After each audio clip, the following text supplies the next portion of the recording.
The Poem of the Man God. The Third Year of the Public Life. Chapter 479. Jesus and John arrive at Engannim. 27th of August, 1946. The weather has really kept its promise and turned into a gloomy, persistent drizzle. Those who are in wagons are well protected, but those who are travelling on foot or on donkeys get wet and are annoyed at it, particularly those who are troubled not only by the water wetting their heads and shoulders, but also by the mud, which is becoming more and more watery, and thus soaks into their sandals, sticks to their ankles, and splashes their garments. The pilgrims have pulled over their heads mantles or blankets, which they have folded double, and they look like hooded monks. Jesus and John, who are on foot, are drenched, but they take more care in protecting their bags containing their spare clothes than themselves. They arrive thus at Engannim, and they begin to look for the apostles, separating, in order to find them sooner. And it is John who finds them. That is, he finds James of Zebedee, who had purchased provisions for the Sabbath. "We were worried, and if you had not come, we were going to walk back, notwithstanding that it was the Sabbath. Where is the master?" "He is looking for you. The first to find you is to go near the blacksmith's." "Then, look, we are staying in that house. She is a good woman with 3 daughters. Go to the master at once and come back." James lowers his voice and whispers, looking around. "There are many Pharisees, and they are certainly evil-minded. They asked us why he was not with us. They wanted to know whether he had gone ahead or was behind. At first we said, 'We do not know.' They did not believe us, and they were right, because how can we say that we do not know where he is?" Then the Iscariot, he is not so scrupulous, said, "He's ahead of us." And as they were not convinced and asked with whom, with what, when he had gone, because they knew that last Friday he was near Giscala, he said, "He embarked at Ptolemy, and so he preceded us. He will land at Joppa and will enter Jerusalem by the Damascus gate, and will go at once to see Joseph of Arimathea in his house in Bethsaida." "But why so many lies?" asks John, who is scandalized. "Who knows? We told him as well, but he laughed, saying, 'Eye for eye, tooth for tooth, and lie for lie, provided the master is safe. They are looking for him to hurt him, I know.'" Peter pointed out that by mentioning Joseph's name, he might cause trouble for him, but Judas replied, "They will rush there, and seeing Joseph's astonishment, they will realize that it is not true. They will hate you, then, for making fools of them." We objected, but he laughed and said, "Oh, I do not give a fig for their hatred. I know how to make it harmless. But go, John, try to find the master and come with him. The rain is helping us, as the Pharisees are indoors in order not to get wet their bulky garments." John gives his brother his bag and is about to run away, but James holds him back to say to him, "And do not mention Judas's lies to the master, even if they were told for a good purpose. They are still lies, and the master hates falsehood." "I will not tell him," and John runs away. What James said is true. Rich people are already at home. Only poor people are bustling about in the streets looking for shelter. Jesus is in a lobby near the forge.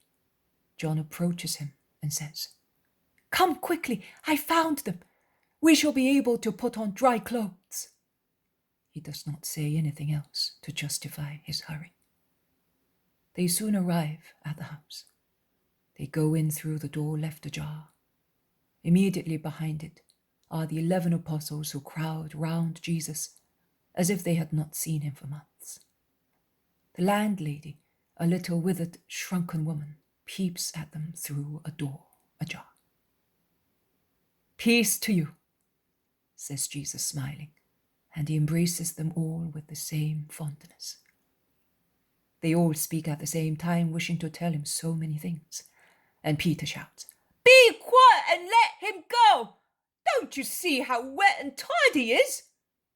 And he says to the master, I had a warm bath prepared for you, and give me your wet mantle and warm clothes.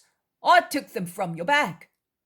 He then turns round towards the inner part of the house and he shouts, Hey, woman! The guest has arrived! Bring the water, because I will see to the rest.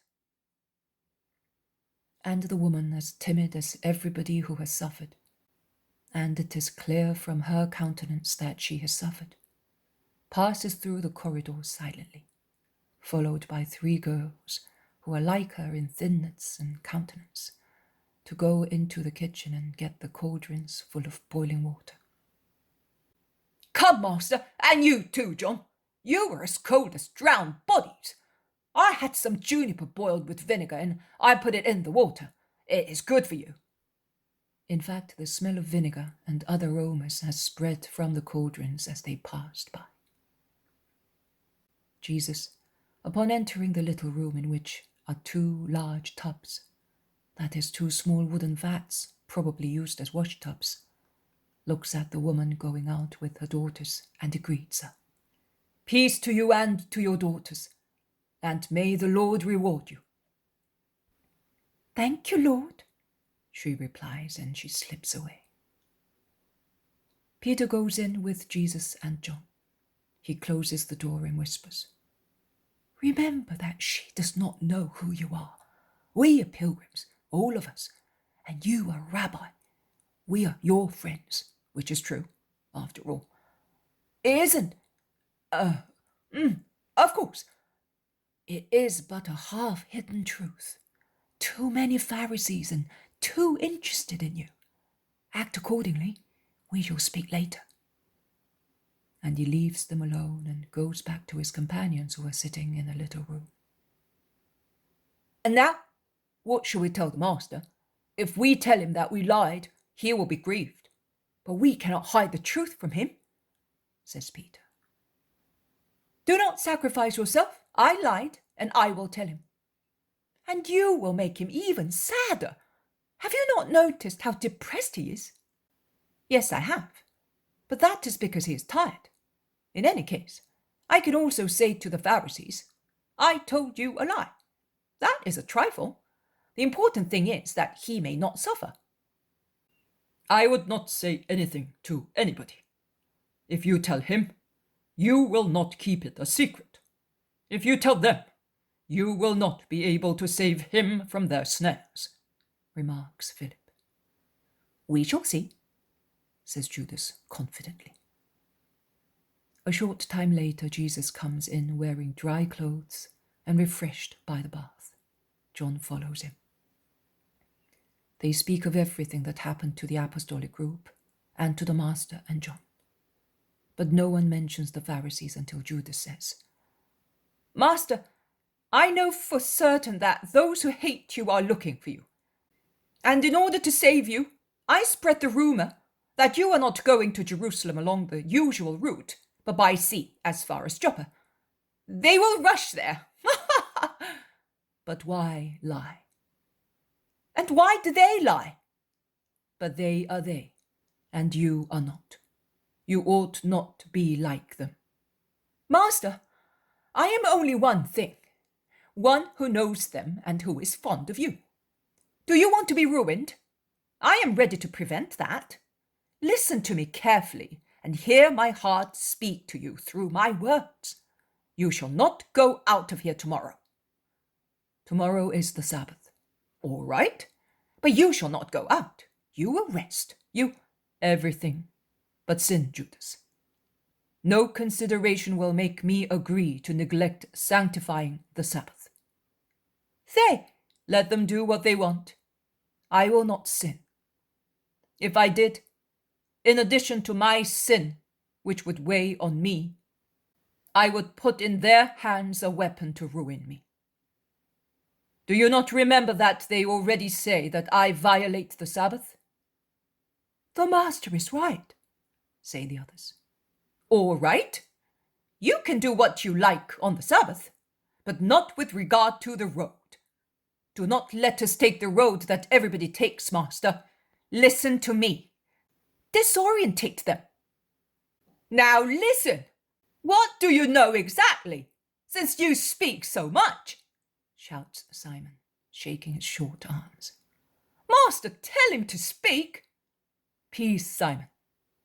If your brother has got knowledge of a danger, which may be a risk for him too, and he warns us about it, we must not treat him as an enemy, but we must be grateful to him if he cannot tell us everything, because that might involve third persons who are not bold enough to take the initiative in speaking, but are still honest enough not to allow a crime. Why do you want to force him to speak? So let him speak, and I will accept what is good in his project, and reject what might not be good. Speak, Judas. Thanks, Master. You are the only one who knows me for what I am.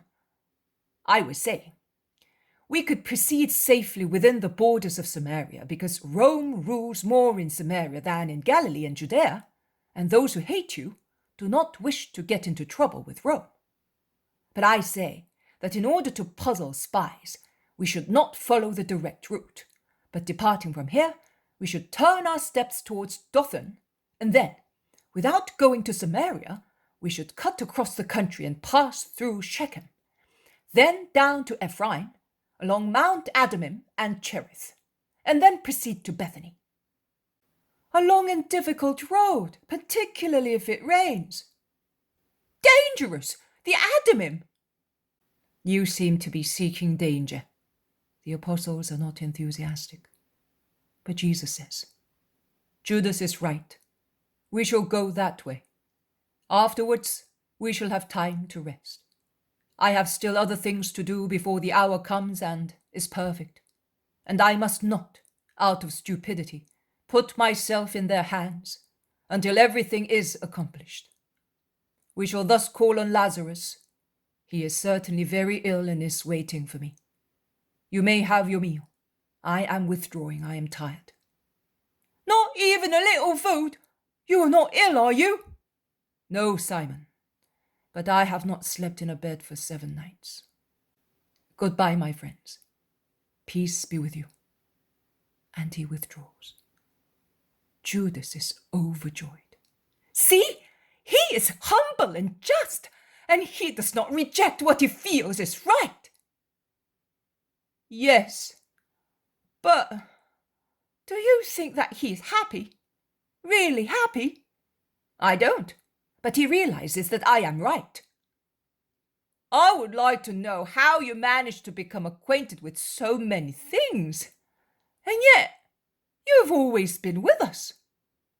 Yes, and you watch over me as if I were a dangerous beast, I know, but it does not matter. Bear this in mind. Also a beggar, and even a thief may be useful to find out things, and a woman as well. I spoke to a beggar, and I helped him, and I spoke to a robber, and I found out, and to a woman, and how many things a woman may know. The astonished apostles look at one another. They cast inquisitive glances at one another. Where did Judas find out and get in touch with? He laughs and says, And I spoke to a soldier, yes, because the woman had said so much as to make me go to the soldier, and he confirmed, and I made people know. Everything is permitted when it is necessary, also courtesans and soldiers. You are,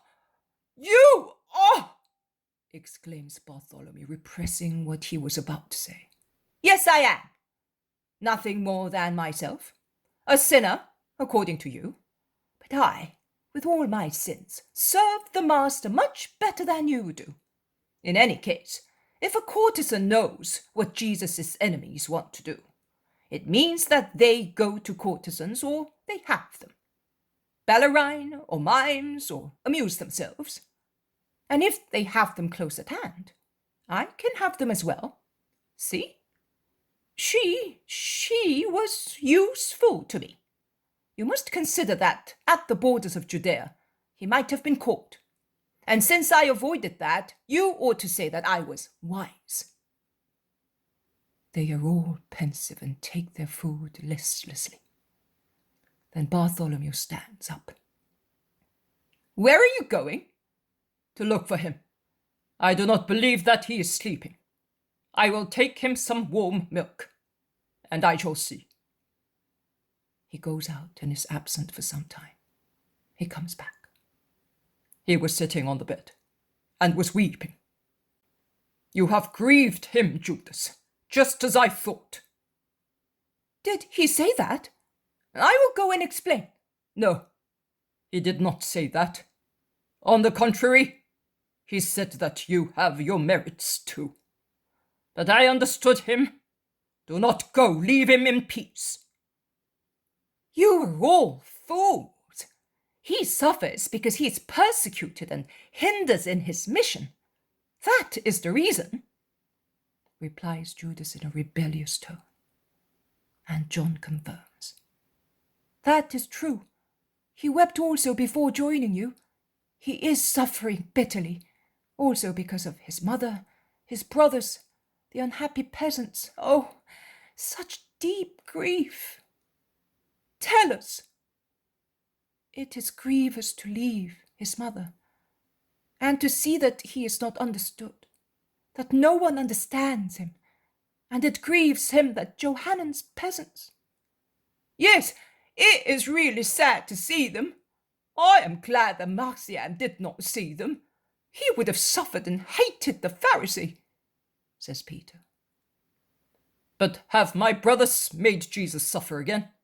asks Judas Thaddeus severely. "No, on the contrary. They met and spoke affectionately, and they parted in peace and with good promises. But he would like them to be like us, and more than us all. He would like us all to be convinced of his kingdom and of its nature, and we—" But John says no more. And silence descends upon the little room, lit up by a double flame lamp, which illuminates 12 differently pensive faces.